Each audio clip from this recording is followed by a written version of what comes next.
Okay, guys, out here in the garage this morning doing some reloading for the 10 millimeter.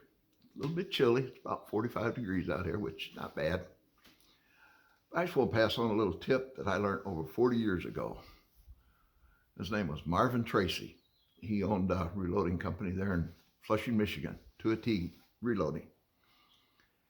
And I picked old Marvin's brain many a time when I started getting into reloading.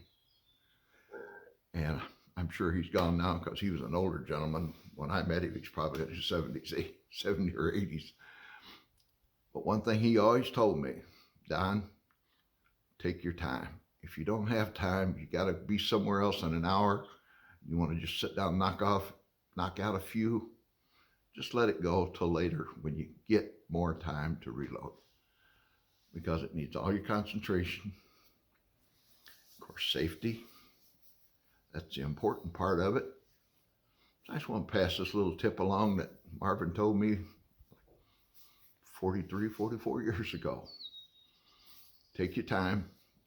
If you don't have time to really key in on it, wife wants to go out for dinner in 30 minutes or something, just let it go till another time. So this is basically for all you new reloaders out there, that if got something popped up on the screen here, if you don't have time to really do it, just let it go to another day. Now, being retired, basically, I have all the time in the world. So I think I come out of here at around 8:30 and it's 11 o'clock now. I just got 55 rounds loaded up. I just dabbled around with it, had to set the diet up. I hope you enjoy this video. Like I said, it's just a little tip for you new reloaders. I'm sure you older reloaders, Uncle Jim, Papa's Place, a bunch of you other ones that's been around a long time, you probably already know this. So this is just blabbing to you. But hope you enjoy the video. And if you like it, of course, hit that like, subscribe, and bell notification. I'd appreciate it. I didn't show any actual reloading, just a few steps that I went through to get these 10 millimeters loaded up. So thanks a lot.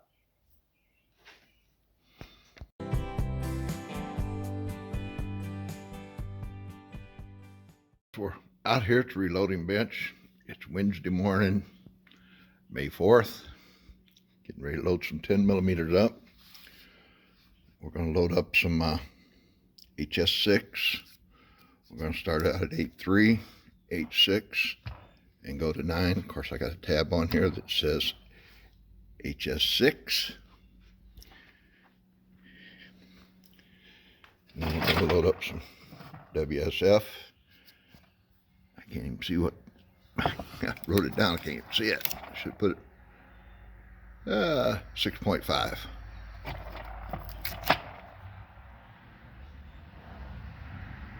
7.0 and 7.2. Just putting 5 because that's approaching the max load. So we're just going to load up 5 of those. Same way with HS6. And the bullet we're going to use is the Lee 401 175 P on it. I ain't saying it. I can't remember it. And we got our dummy round made up with a length 1.275, and it's plunk test right on the button on the barrel. I had the barrel right out here and checked it. So we'll get back with you when we get done. Tip for you new reloaders: anytime you're working with 2 different powders, like I've got the HS6 marked away from this bench. I've already got rid of all of the powder off the table. Now I know I'm working with WSF. Plus I have a tag right back here to let me know. Just a little safety tip for all you reloaders. If you're working with 2 or 3 different powders, make sure you only have one on the table at a time. All right, guys and gals, I've got all the bullets seated. Now all we got to do is crimp it. Now I had to modify it because I use this for, it was always originally set up for 45 or 40 Smith & Wesson. And I learned this trick a long time ago when you're using the same dies, like 38, 357, which is originally what this was set up for. So I just use shims. Now these sticks are perfectly flat. This I had precisionally ground where I used to work. Guy ground it. It's perfectly parallel. So let's take this out. Now we can take, it's hard to see it through the view, to take these sticks out. Now I can run this down on this. I've already got the bullets seated. Okay, guys. Well, we've got done what we need to do. All we have to do is go through these. I'm not going to do all these for you, but just do the old plunk test.